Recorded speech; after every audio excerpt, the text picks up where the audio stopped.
जय गुरुदेव।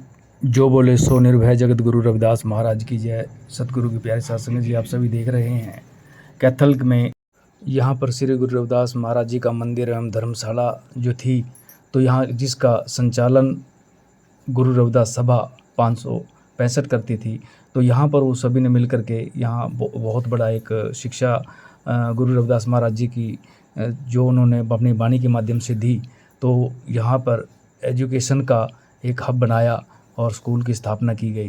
तो यहाँ पर सभी जो मैनेजिंग कमेटी के मेंबर हैं वो सभी एक ज़्यादातर शिक्षक हैं और सभी यहाँ पर मिलकर के गुरु रविदास महाराज जी की जो विचारधारा है उसको बढ़ा रहे हैं और बच्चों को शिक्षा देने का काम कर रहे हैं। तो यह जो प्रांगण है काफ़ी बड़ा है, इसमें लगभग 18-19 के करीब कमरे हैं जो जिसमें बच्चे अपना सभी पढ़ते हैं। और ये दानी सज्जनों की सूची है इसमें आपने जो देखी।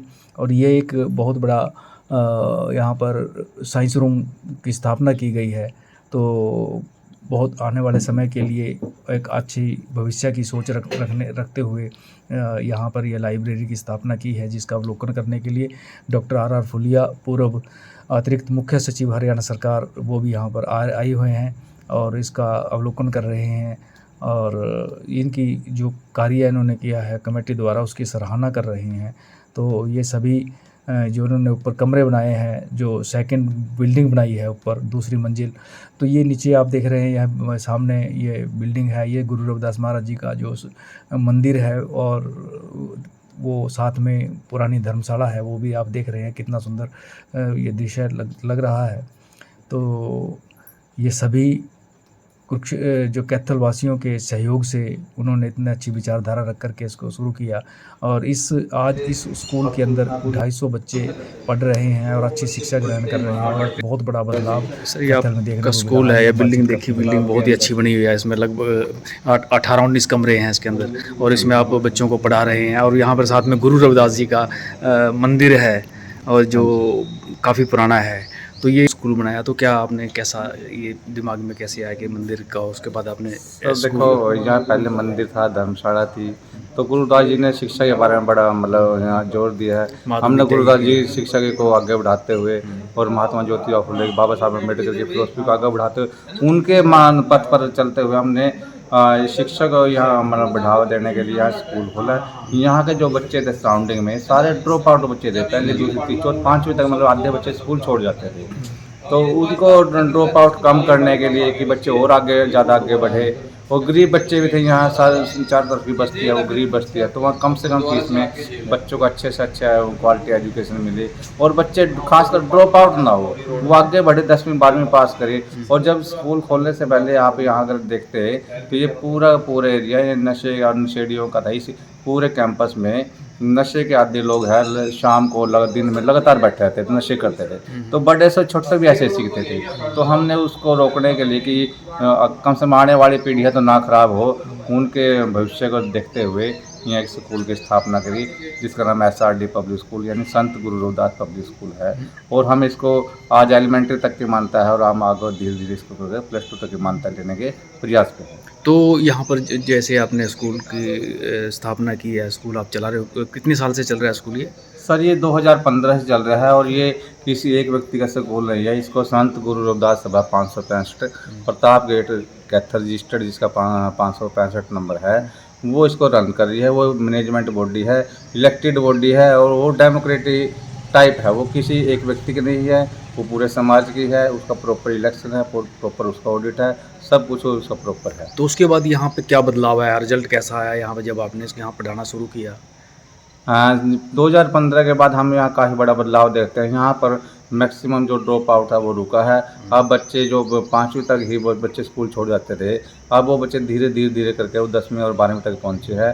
और जहाँ तक नशों की बात है तो ये सारा का सारा एरिया नशों से नशेड़ियों से सारा दिन भरा रहता था। दीवारों पर बैठे रहते थे, कैंपस में बैठे रहते थे, तो वो अब बिल्कुल ही नहीं है। जब बड़े बच्चे नहीं हैं तो हम हमारे छोटे बच्चों के सुधरने की भी संभावना है, क्योंकि बड़ों को देख के छोटे बिगड़ते हैं, सुधरते हैं। तो यहाँ पर गुरु रविदास महाराज जी की जो वाणी है वाणी में गुरु रविदास महाराज जी ने खाली उसकी बात नहीं की कि हमें अध्यात्म से जुड़ना, हमें भक्ति में घुसना है। तो गुरु रविदास महाराज जी की काफ़ी शिक्षाएं हैं जिन्होंने उन्होंने मानवता की, सामाजिक की और हर प्रकार की उन्होंने जानकारी उनकी वाणी से मिलती है, जो अमृत वाणी श्री गुरु रविदास महाराज जी है। तो क्या ऐसा यहाँ पे उसके बारे में कोई अमृत वाणी का या गुरु जी की वाणी का भी कोई बिल्कुल बिल्कुल, आपने सही प्रश्न किया है। गुरु रविदास जी महाराज की वाणियाँ सुबह शाम मंदिर में चलती है और हम टाइम टू टाइम जितने साल में फंक्शन होते हैं, विशेषकर गुरु रविदास जयंती पे यहाँ लगभग 5000 लोग आते हैं। स्कूल के बच्चे भी स्टेज के माध्यम से एक बड़ा प्रोग्राम करते हैं और गुरु रविदास जी और बाबा साहब की वाणी को, या बाबा साहब की फिलोसफी को, गुरु रविदास जी वाणी को आगे बढ़ाने का लगातार प्रयास करता है। बीच बीच में हम मतलब ज्योतिबा फुले है, सावित्रीबाई फुले है, हमारे जितने महापुरुष हैं उनकी जयंती को स्कूल के बच्चों के माध्यम से हम आगे बढ़ाने का प्रयास करते हैं। तो बाबा साहब अम्बेडकर की जयंती 14 अप्रैल को आती है, क्योंकि जो गुरु रविदास महाराज जी ने वाणी में कहा है, क्योंकि आज हमने उनको सिर्फ एक एज एक अध्यात्म मान लिया। तो गुरु रविदास महाराज जी ने एक बहुत ही बदलाव की बात की थी। तो हमने, अब जैसे आप सब ने उसको पकड़ा, तो उसके बाद बाबा साहब अम्बेडकर जी ने भी उसी बात को लेकर के बेगमपुरा शहर को नाव, जिस प्रकार उन्होंने गुरु रविदास महाराज जी की एक रचना है बहुत बड़ी, तो उसी पर बाबा साहब अम्बेडकर ने वो संविधान की रचना भी की और उसके अंदर वो सारे अधिकार दिए। तो बाबा गुरु रविदास ने महाराज जी ने समानता की बात की, तो बाबा साहब ने समानता की बात की। तो यहाँ पे वो बाबा साहब को की बात को लेकर के कोई अपनी ऐसा कोई कार्रवाई चलती है या कॉन्स्टिट्यूशनल जानकारी है? बिल्कुल बिल्कुल, आपने सही प्रश्न किया है। यहाँ बाबा साहब की अम्बेडकर जयंती जब 14 अप्रैल को आती है, उन पर एक बड़ा फंक्शन होता है। स्कूल के बच्चों के बाबा साहब से संबंधित बहुत सी शिक्षाओं से संबंधित उनके कल्चर प्रोग्राम की एक्टिविटी कराई जाती है और बाबा साहब का जो समानता का जो सिद्धांत है, या हमारे कॉन्स्टिट्यूशन जो समानता की जो फिलोसफी है, उसी को मद्देनज़र रखते हुए हमने यहाँ पर सभी जातियों के बच्चों को यहाँ पर एडमिशन दिया ही है। केवल गुरुदास जी से जुड़े हुए भगत नहीं है, ये जाति विशेष से जुड़े हुए व्यक्तियों का स्कूल नहीं है, बल्कि ये सराउंडिंग में चाहे हमारे SC है, BC है, कोई जनरल है, हमारे साथी गरीब है, उन सभी बच्चों को, उन सभी पेरेंट्स को यहाँ पर अपने बोलने का मौका दिया जाता है और शिक्षा ग्रहण करने का मौका दिया जाता है, और कम से कम फीस पर, चाहे कोई जाति का हो। हमें जाति से यहाँ पर जाति विशेष से लगाव नहीं। हम यहाँ गरीब जाति की फिलोसफी को लेकर आगे बढ़ रहे हैं कि गरीब किसी कैटेगरी का हो। तो टीचर उसकी क्या योग्यता है, टीचर कैसे है यहाँ पर? इस स्कूल में, SRD स्कूल में सभी टीचर क्वालिफाइड है, गवर्नमेंट के नॉर्म के अनुसार है, शिक्षा विभाग के नॉर्म के अनुसार है। शिक्षा विभाग का नॉर्म है कि प्राइमरी स्कूल में JBT टीचर होना चाहिए या BEd टीचर होना चाहिए। यहाँ सारे ही टीचर MA BEd है या JBT है, तो एक भी टीचर है नॉन क्वालिफाइड नहीं है, यानी कि बिना क्वालिफाइड टीचर एक भी नहीं रखा जाता शुरू से लेकर आज तक। चाहे हमने उनको पैसे कम दिए है, ज़्यादा दिए हैं, हमने उनको क्वालिफाइड टीचर ही रखा है। बिना क्वालिफिकेशन के हमने स्कूल में एक भी टीचर नहीं है हमारे पास। अच्छा, मतलब संतुष्ट हैं वो अपने यहाँ पर रह करके, बच्चों को पढ़ा करके। बिल्कुल। तो कितने टीचर हैं यहाँ? 10 टीचर हैं, एक प्रिंसिपल है और 3 4th क्लास है। अच्छा, तो वो सभी कास्ट के हैं या सिर्फ? हाँ, वो टीचिंग स्टाफ में टोटली ही ये नहीं कि एक क्लास के है, एक कैटेगरी है, उसमें SC भी है, BC भी है, जनरल भी है, सारे टीचर। हमने ये जाति विशेष का स्कूल नहीं है, ये हमने तो ये गरीब बच्चों का की शिक्षा को आगे बढ़ाने के लिए स्कूल खोला गया था। वो तो उसमें जाति मायने नहीं रखती, टीचर भी में जाति मायने। हमने जिस भी टीचर में क्वालिटी दिखी है, चाहे वो किसी कैटेगरी से, हमने उसको रखने का प्रयास किया, बल्कि रखा भी है। कितने कमरे बने हैं अभी यहाँ? अब इन 16 कमरे एक ही साइज़ के हैं, जो 18 बाई 24 के है, गवर्नमेंट के नॉर्म के अनुसार है। सीढ़ियाँ है हमारी वो 12 फुट के, वो भी गवर्नमेंट के नॉर्म के अनुसार है। कुछ हमारे पास 4 कमरे छोटे हैं, कुछ एक बड़ा हॉल कमरा है जो 20 बाई 30 का है। ये सारे इसी में है, गुरुदास मंदिर भी इसी कैंपस में। अच्छा, तो आगे का क्या आपकी प्लानिंग है, आगे इसको बढ़ाने के लिए? आगे की प्लान ये है सर, इसको अभी तक तो एलिमेंट्री तक की मान्यता है, अभी इसको +2 तक की मान्यता के लिए हम फाइल तैयार कर रहे हैं। जो गवर्नमेंट के नॉर्म के थे, मेनली तो जो रूम थे, पहले सबसे पहले तो वही 16 या 18 रूम होने चाहिए। अगर आपने साइंस स्ट्रीम की मान्यता लेनी है तो 18 रूम होना चाहिए +2 तक के। अगर आर्ट्स स्ट्रीम की मान्यता लेनी है तो 16 रूम होना चाहिए। अब हमारे पास पूरे 18 रूम है। अब हम उसकी मान्यता के लिए फ़ाइल को तैयार कर रहे हैं। जैसे ही हमारी फ़ाइल तैयार हो जाएगी तो हम जल्दी ही शिक्षा विभाग में उस फाइल को लगाएंगे और हमें आशा है कि वो फाइल हमारी जल्दी अप्रूव होकर हमारे पास वो उसकी मान्यता आएगी। तो इसके साथ साथ कोई बच्चों को अलग से ट्यूशन्स और स्पेशल डोजेज़ वगैरह जैसे दी जाती हैं, वो मतलब कोई ऐसा उनको पढ़ाने के लिए उसमें तो आप पढ़ाते ही हो, तो बाद में कोई ऐसा हाँ, बाद में हाँ, ट्यूशन बिल्कुल, बिल्कुल आपने सही प्रश्न किया है। जो बच्चे कमज़ोर बच्चे हैं या थोड़े से दूसरे से अलग हैं, उनको अलग से क्लास लगा के 1 घंटा एक्स्ट्रा क्लास लगा के इस स्कूल में उनको सामान्य बच्चों के साथ लाने का प्रयास किया जाता है। और स्पोर्ट्स की एक्टिविटी के लिए जूडो कराटे का एक अलग से टीचर रखा गया है। 1 सप्ताह में 2 दिन, सिर्फ 2 दिन 1 पीरियड हर एक बच्चे को उस क्लास को अटेंड करना पड़ता है। और जो कोई स्पेशल ट्रेनिंग लेना चाहता है शाम के वक्त हर रोज़, वो कोच अलग से आता है, वो अलग ट्रेनिंग देता है। वो आप चाहे 2 घंटे लें चाहे 3 घंटे लें। तो इसमें कोई आपने जैसे बच्चों के शारीरिक विकास के लिए या मानसिक तनाव को ख़त्म करने के लिए जैसे योगा है या और ऐसी एक्टिविटीज़ है, तो ऐसी कोई एक्टिविटी? जी सर, हमने पिछली साल भी स्पेशल एक योगा टीचर रखी थी और हम लगातार वो योगा क्लास नहीं चला सकते क्योंकि उसमें 1 पीरियड अगर हम करें 8 पीरियड में से तो वो बच्चे की एजुकेशन में जाता है। हाँ, हमने फिर स्पेशल क्लास लगाई थी 3 महीने के लिए, हम योगा टीचर रखा था। वो स्टेट अवार्डेड टीचर थी। योगा में उनका स्टेट मतलब गोल्ड मेडल था स्टेट लेवल पर। तो हमने उसको हायर किया था। उनको हायर का मतलब उनको सैलरी पे रखा था। उन्होंने 3 महीने फ्री ऑफ कॉस्ट बच्चों को उनको योगा की ट्रेनिंग दी थी। ये पिछली साल थी और इस साल अभी तक ये स्टार क्लास अभी नहीं शुरू करी है। हम सोच रहे हैं कि उसको अक्टूबर, नवंबर, दिसंबर में फिर से 3 महीने के लिए उसके टीचर को रखें ताकि बच्चों के शारीरिक और मानसिक विकास को और ज़्यादा ठीक रखा जा सके। कैथल के अलावा कोई गांव के आसपास के बच्चे भी कुछ आते हैं इसमें, कहाँ से जुड़े हुए हैं? या 90% बच्चे तो शहर के सराउंडिंग के स्कूल के सराउंडिंग के 10 से लेकर 15% बच्चे हैं वो हमारे पास के गांव है उनसे आते हैं। अच्छा, तो कितने बच्चे हैं टोटल अभी? लगभग यहाँ 250 बच्चे हैं। गुरु रविदास पब्लिक स्कूल के प्रांगण में ये गुरु रविदास महाराज जी का एक पुराना जो मंदिर है वो सुशोभित है, जिस पर यहाँ पर सुबह शाम गुरु महाराज जी की वाणी चलती है। और ये यहाँ पर जो स्कूल के प्रिंसिपल है उनका कार्यालय है। और ये सारी बिल्डिंग आप देख रहे हैं कि कितनी सुंदर बिल्डिंग, कितना सुंदर ये प्रांगण स्कूल का दिखता है। स्कूल के अंदर ये सभी महापुरुषों की तस्वीरें यहाँ लगी हैं। बाबा साहब अम्बेडकर का ये संविधान का भी है, ज्योतिबा फुले है, गुरु रविदास महाराज जी की है और सावित्रीबाई फुले की है। तो यहाँ पर सभी महापुरुषों की फ़ोटो लगी हैं। और यहाँ पर ये मैनेजमेंट कमेटी के मेंबर हैं जो यहाँ पर बैठे हैं, जिन्होंने इसके बारे में जानकारी दी है और सारे प्रांगण में घूम करके उसके बारे में बताया है। तो यहाँ पर डॉक्टर आर फुलिया पहुँचे हैं, उससे बातचीत करते हैं। स्कूल की जो स्थापना की गई है काफ़ी कई सालों से 2015 से की है, तो आपने इस पूरे कैंपस को देखा है, तो आपको कैसा लगा? क्या अच्छा कैंपस है ये, खुला और ग्रीन है और बहुत अच्छी तरह से सेटिंग की हुई है इसकी। और 2 मंजिली बिल्डिंग अभी जो इन्होंने नई बनाई है और उसमें जो रूम्स हैं अच्छे स्टैंडर्ड रूम हैं, बहुत अच्छी तरह से बने हुए और अच्छा एम्बियंस महसूस होता है एक तरह का पढ़ाई के एंगल से और युवाओं के विकास और बच्चों के लिए। तो बहुत अच्छा संस्थान है। और अभी ये जो कंस्ट्रक्शन कर रहे हैं ये कंप्लीट होने के बाद में एक बहुत ही शानदार जगह होगी है शिक्षा के लिए। और इसमें जो ज़रूरतमंद बच्चे हैं, परिवार हैं ऐसे जो ज़्यादा फीस दे करके अपने बच्चों को पढ़ाई के लिए स्कूल नहीं भेज सकते हैं ऐसा, तो उनके लिए एक बहुत ही बढ़िया सुविधा है ये। फैसिलिटीज़ भी बहुत अच्छी हैं, स्टाफ भी अच्छा है, यहाँ पे मैनेजमेंट भी अच्छा है और एम्बियंस बहुत अच्छा है यहाँ पर। शानदार जगह बनाई है उन्होंने मेहनत से। तो आज जैसे गुरु रविदास सभा आए हैं, ज़्यादातर उन्होंने बिल्डिंगें, काफ़ी बड़ी बिल्डिंगें भी बना दी हैं और साथ में उनका जो प्रांगण है वो भी काफ़ी बड़ा है। तो इस प्रकार का जैसे इन्होंने इसका एक अच्छा उसका उपयोग किया है, स्कूल वहाँ पे भिड़ा और गुरु रविदास महाराज जी के जो संदेश हैं उन संदेशों पर वो को लेके वो आगे बढ़े हैं एजुकेशन को लेकर के।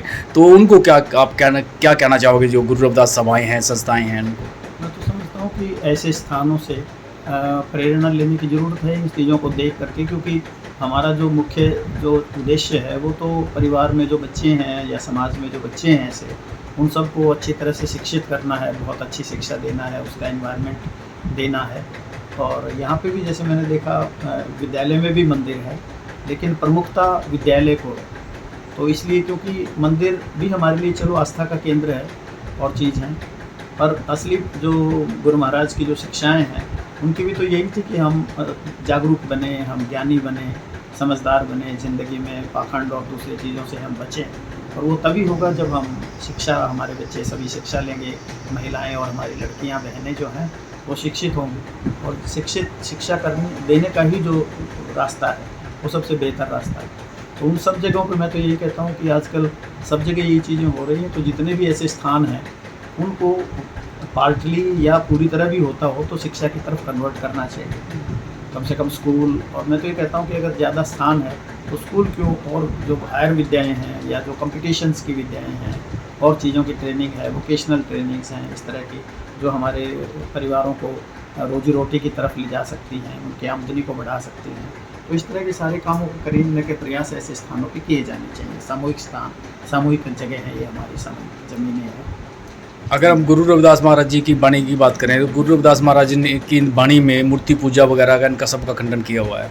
तो ज़्यादातर हम जो सभाएं या संस्थान बनाए गए, मंदिर बनाए हुए हैं वहाँ पे, जबकि गुरु रविदास महाराज जी का जो पावन संदेश उन्होंने जो दिया, उनकी पवित्र वाणी है, उस वाणी को कैसे आप देखते हो कि वहाँ पर उसकी वाणी की स्थापना भी नहीं है, ना उसको वाणी को सिर्फ एक उन्होंने एक मनोरंजन का साधन उन्होंने बना लिया। तो क्या कहोगे इस पर? ये भी एक खेद की बात है कि भाई जो इतने महान महापुरुष हमारे पूर्वज रह करके गए हैं और उन्होंने ऐसी अपने ज्ञान और अपने ज़िंदगी के तप त्याग से जो है, इस तरह की साधना से जो उन्होंने ज्ञान दिया है, ज्ञान का प्रकाश दिया है, उनको ढाला है, पदों में ढाला है, और इस तरह की रचनाएं की हैं कि जिनको गुरु ग्रंथ साहब में स्थान है, जो रोज़ गाई जाती हैं, एक धर्म के लिए एक पवित्र चीज़, एक चीज़ है वो। तो वो हमारे महापुरुषों की जो सही वाणी है, सही उनके शब्द हैं, वो हम सब को पता होने चाहिए, उन सबको हम सुने, उन सबको हम गाएं, और उससे ज़्यादा उनके बताए हुए, उन शब्दों में बताए हुए चीज़ के हिसाब से ज़िंदगी को जिएं, पाखंड और इन चीज़ों से दूर रहें, मूर्तियों की पूजाओं का दूसरी चीज़ और महिमा मंडन या फालतू के जो दिखाते हैं जादूगरी टाइप की कि ये कर देते हैं, वो कर देते हैं, उसकी बजाय जो हमारा समाज है वो सब मेहनत से अपनी जीविका कमा करके अपनी रोटी ईमानदारी से करने के और एक हार्ड लाइफ जी करके अपने पसीने से अपनी रोटी कमाने की हमारे खून में आई हुई चीज़ें हैं, हमारे समाज की ये धरोहर है, ये विरासत है हमारी। तो उस विरासत को हम साथ रखें। गुरु महाराज ने भी खुद अपना काम करके, सारा दिन काम करके, काम को ही साधना में, कर्म को ही उन्होंने भक्ति बनाया। उन्होंने कहा दूसरी भक्ति करने की, तो जंगल में जाके घर छोड़ करके भक्ति करने की, या कोई कथा की भक्ति करने की, या कोई पूजा की भक्ति करने की कोई ज़रूरत नहीं। आपका मन साफ़ होना चाहिए।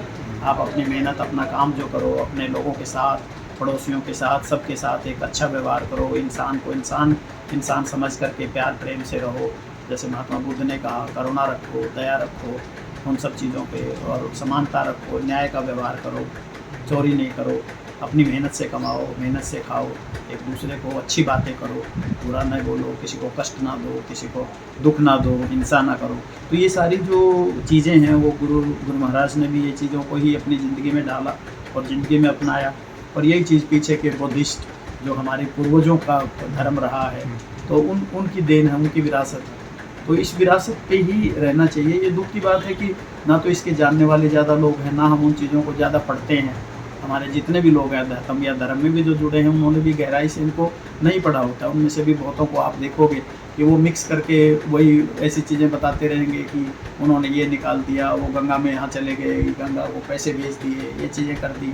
तो वो लोगों को भी इसी तरफ डालते रहते हैं, इस तरह करते रहते हैं। पर जब जो सार है, जो असलियत है, जो सच्चाई है, जो गहराई है, जो ज्ञान है, वो मतलब जो गुरु रविदास महाराज जी की असल वाणी है, उससे उनको दूर किया गया है कि वो किसी उसकी वाणी पे वो चल ना सके, उसको सही ढंग से वो उसमें आ ना सके, और वो अंधकार में ही पड़े रहें या अज्ञानता में उलझे रहें। नहीं, मैं हो सकता है मैं ये तो ना कह पाऊँ, क्योंकि ये कोई ज़रूरी नहीं है कि किसी ने वो षड्यंत्र के तहत लोगों को ऐसा करने के लिए, वो भी कर सकते हैं। आज के समय में भी ऐसा होता रहता है। लेकिन पहले हो सकता है कई बार उन लोगों को, कईयों को इस तरह की भी कोई भावना ना हो, लेकिन वो अपनी अज्ञानता में या अपनी बेसमझी में वो जो गुरु महाराज के साथ बहुत सारी ऐसी चीज़ों को लगाते हैं, उसी को प्रमुखता से बताते हैं, उसी की फ़ोटो के लगा के प्रदर्शनी बनाते हैं और चीज़ करते हैं, तो उससे आदमी भ्रमित तो होता ही है, क्योंकि वो भी यही समझेगा कि जैसे गुरु रविदास महाराज जी की वाणी है, माधो अविद्या हित कीन विवेक दीप मिलीन। और उसके बाद दूसरी गुरु रविदास महाराज जी ने एक बाणी का उच्चारण किया है, चल मन हरि चटसाल पढ़ाऊँ, अपनी बाणी के अंदर। तो उस पे आपने अमल करते हुए सारा आपने इसकी स्थापना किया यहाँ पर, वही वो लेकर के गुरु की बाणी पर आप चले हो। तो आपको ये कहाँ से मिली है इस प्रेरणा, या कैसे मिली आपको, इसके बारे में थोड़ा सा? देखिए, जो यहाँ पे SRD पब्लिक स्कूल स्थापित किया गया है, और स्थापित करने में हमारे जो साथी थे, हमारी टीम थी, और उनकी एक विचारधारा बनी थी कि हमने कैथल में हमारे महापुरुषों के नाम से एक स्कूल बनाया। संत गुरु रविदास जी के बारे में जब जानकारी मिली, क्योंकि पहले तो अंधविश्वास में इधर उधर भटके रहते थे, गलत तरीके से उनका प्रचार प्रसार होता था, तो जब इनके बारे में जानकारी मिली तो इनके बारे में खोज में पता आया कि ये बहुत बड़े महान वैज्ञानिक थे। समानता, स्वतंत्रता, बंधुता और वैज्ञानिक दृष्टिकोण की शिक्षा देने वाले ये मतलब हमारे उस समय के आज से 600-700 साल पहले मतलब एक महान वैज्ञानिक हुए हैं समाज के मतलब चेतना देने में। और समाज को इन्होंने ये संदेश दिया है भी सभी जो व्यक्ति है संग में रहें, मिल के रहें। संग में रहेंगे तो सारी चीज़ आपके अधीन रहेगी। हमारा जो दुर्भाग्य ये रहा है कि हमारे जो समाज है वो टुकड़ों टुकड़ों में बंट गया है और वो संगठित नहीं रह पाया, वो संघ उसके छूट गए हैं। इससे पहले भी हमारे तथागत बुद्ध ने संघ स्थापित किया था और पूरी दुनिया पे राज किया, आज भी उसकी विचारधारा प्रस्थापित है। तो बुद्ध के बाद जैसे रविदास जी ने आगे इस कार्य को संभाला और उसके बाद हमारे महापुरुषों ने आगे इस ज्ञान को लेके गए हैं, तो आज हमें उनका ऋणी होते हुए तो हमारी तो ये विचारधारा थी, सोच थी कि हम अपने महापुरुषों के नाम से जब देश में सभी महापुरुषों अन्य समाजों के भी स्कूल है तो हमारा अपना भी स्कूल होना चाहिए। और यहाँ पे हमारी जो एजुकेशन है वो वैज्ञानिक दृष्टिकोण से है, मोरल एजुकेशन जो है वो हमारा वैज्ञानिक दृष्टिकोण है, मतलब पाखंडों को हम दूर रहते हैं यहाँ पे। और बहुत अच्छे वातावरण में हमारे यहाँ बच्चे अच्छी मतलब जो लेवल है एजुकेशन का वो ग्रहण करते हैं और अच्छा लग रहा है कि हमें खुद भी काम करते हुए यहाँ पे अच्छा लग रहा है। तो हमें भी ये लगता है कि हमने जीवन में कहीं ना कहीं कुछ अच्छा योगदान दिया है। तो इसको मैनेजमेंट कैसे करते हैं, क्या उसके लिए क्या बनाया कुछ ऐसा कोई? इसकी जो मैनेजमेंट है वो हमारी एक सभा है, संत गुरु रविदास सभा, जो पूरे स्कूल की मैनेजमेंट करती है, मैनेजमेंट बॉडी है और यही अपना काम चलाती है। और लगभग 2015 से हमारा ये स्कूल चल रहा है और सरकार से हमें इसकी परमानेंट मान्यता भी प्राप्त है और उसी के तहत आगे इस कार्य को आगे बढ़ाया जा रहा है। आगे हमारा जो ये है लगभग हम +2 तक की मान्यता के लिए एलिजिबिलिटी रखते हैं और जल्दी ही मतलब स्कूल को आगे बढ़ाने का प्रयास करेंगे, सरकार से आगे की मान्यता लेंगे। तो जो मैनेजमेंट बॉडी है वो कितने लोगों की है? मैनेजमेंट बॉडी हमारी 17 लोगों की है, जिसमें 9 हमारी कार्यकारिणी के मेंबर हैं और 8 हमारे पदाधिकारी हैं। और कुल मिला के हमारे जो सभा की जो मेंबरशिप है लगभग 86 हमारे मेंबर हैं और इसको हमने अभी विस्तार करके आगे बढ़ाया है, लगभग 250 लोग सभा के जो मेंबर हैं। तो उसमें उसके लिए क्या आपका कोई मेंबरशिप क्या है उसकी? मेंबरशिप जनरली जो प्रोविज़न होता है सभी जो सभा के लिए सोसाइटी एक्ट में जो भी प्रावधान है उनको हम फॉलो करते हैं। तो वो बता सकते हो क्या कितना उन्होंने रखा है इसमें और कौन ले सकता है इसमें, या कुछ क्षेत्र ये यहाँ से ही ये है, कोई इसके लिए क्राइटेरिया है उसका या कुछ? क्राइटेरिया नहीं है इसमें, समाज के जो भी जागरूक लोग हैं वो पार्टिसिपेट कर सकते हैं और एक फीस होती है, वो उतनी फीस दे के 1100 रुपये या जो एनुअल चार्जेज है वो दे के इसका मेंबर बन सकते हैं। जब भी मेंबरशिप कोई भी संस्था खोलती है तो उस समय जो भी लोग मौके पे आ जाता है उस टाइम लिमिट के दौरान। तो ये लाइफ टाइम कैसे? 1100 ऑर्डिनरी मेंबर है, सामान्य मेंबरशिप है और अलग अलग मेंबरशिप होती है, कोई लाइफ टाइम भी होती है और ऑनररी भी होती है। तो ये सोसाइटी एक्ट में प्रावधान है। तो उसमें जो यहाँ पर मेंबर हैं तो जो इस मैनेजिंग बॉडी जो ऊपर यही है यहाँ की, तो उसमें कौन कौन वो सारे यहाँ पे हैं या अलग क्षेत्र से जुड़े हुए हैं? कैसे यहाँ पे पूरे जिले से तो नहीं, मैं कहूँ हरियाणा से मतलब कैथल जिले से बाहर के भी जो साथी है वो भी हमारे मेंबर हैं। मतलब जो एजुकेशन की ललक रखते हैं और जो इसके सोच के साथ जुड़े हुए हैं वो साथी यहाँ पे भागीदारी करते हैं। और ज़्यादातर जैसे एजुकेशन से जुड़े लोग हमारे मेंबर हैं, बिजनेसमैन भी हमारे मेंबर हैं, वकील भी है, डॉक्टर्स भी है हमारे साथ जो जुड़े हुए हैं और आम जो गरीब से गरीब आदमी रिक्शा चलाने वाला भी हमारा मेंबर है यहाँ पे। तो कहने का मतलब है कि सारे पूरे समाज के सहयोग से ये मतलब यहाँ पे जो बीड़ा उठाया गया है और आज उसमें सफल होते हुए नज़र आ रहे हैं सभी साथी और लगातार आगे प्रयास जारी है। इसके अलावा उनका जो भी यहाँ पर जुड़े हुए हैं, जितने भी सरकारी सर्विस में है या फिर कोई बिजनेसमैन है, तो उनका कंट्रीब्यूशन किस प्रकार का रहता है? कुछ में अलग से भी देते हैं मेंबरशिप के अलावा कुछ और भी? आमतौर पे जब हम बात करते हैं तन मन धन की, तो यहाँ हमारे काफ़ी सारे साथी ऐसे हैं जो तन भी देते हैं, मन भी है उनका और धन भी है, मतलब तीनों चीज़ें यहाँ पे देते हैं। तन देने के लिए हमने जो इन्वायरमेंट यहाँ पे बनाया गया है, फिजिकली आके सारे साथी टीम के रूम में यहाँ पे फिजिकली वर्क भी करते हैं, लेबर करते हैं, ये सारे का सारा जो वातावरण है हमने खुद अपने हाथों से बनाया है। यहाँ पे किसी हमने माली की ज़रूरत नहीं पड़ी या बाहर से किसी लेबर की ज़रूरत नहीं पड़ी। ये सारा जो इन्वायरमेंट है, जो यहाँ का जो अंदर का इन्वायरमेंट है स्कूल की प्रेमिसेस का, वो सारे का सारा हमने डेवलप किया है। और ये सारे साथियों ने मिलकर जब भी हमारा छुट्टी का टाइम होता है, संडे का टाइम होता है, तो हम यहाँ पे मॉर्निंग में आते हैं 5-6 बजे और 2-3 घंटे काम करते हैं। तो वही है, तो जो गुरु रविदास महाराज जी ने एजुकेशन की बात की और साथ में कर्म की भी बात की है, तो आप साथ में कर्म की भी? गुरु जी ने बहुत कुछ किया है। जब उनके बारे में पता लगता है कि जैसे गुरुमुखी का जो उसमें वर्णन आता है, गुरुमुखी की जो है उसकी खोज भी गुरुजी ने की है। वहाँ पे हमें ये भी पढ़ने के बारे में मतलब गुरुमुखी भाषा की, गुरुमुखी शब्दों की जो है वहाँ लिपि की, लिपि जो है उसकी। और गुरुजी इतने समृद्ध थे, वो बड़ी राग और संगीत के बारे में बहुत ज़्यादा जानकारी रखते थे और उन्होंने कई रागों की भी खोज की है। तो इसलिए उनकी जो शिक्षाएं हैं तो हम अपने बच्चों को यहाँ पे देते हैं, हमारे महापुरुषों की शिक्षा यहाँ पे देते हैं। और विशेष रूप से बाबा साहब भीमराव अम्बेडकर ने जो सपना देखा था हमारे समाज को आगे बढ़ाने का, तो वो यहाँ पे उसकी विचारधारा यहाँ पे प्रस्थापित है। अब जिस प्रकार से गुरुमुखी भाषा की लिपि की बात आई है, तो आज का जो स्वरूप है उसका पंजाबी है, तो क्या उसकी भी यहाँ पर बच्चों को कोई अलग से अभी से दी जाती है? हम बच्चों को यहाँ पे पंजाबी भाषा भी बढ़ा रहे हैं। जो ऑप्शनल जो लैंग्वेज है हमारी, उसमें हिंदी इंग्लिश के साथ पंजाबी भाषा का भी यहाँ पे ज्ञान दिया जा रहा है। तो ये कौन सी क्लास से दे रहे हो आप? ये हमारे एलिमेंट्री क्लास से शुरू हो जाती है। अच्छा, क्या नाम है सर आपका? मेरा नाम चंद्रमोहन है, मैं संस्था का यह महासचिव हूँ।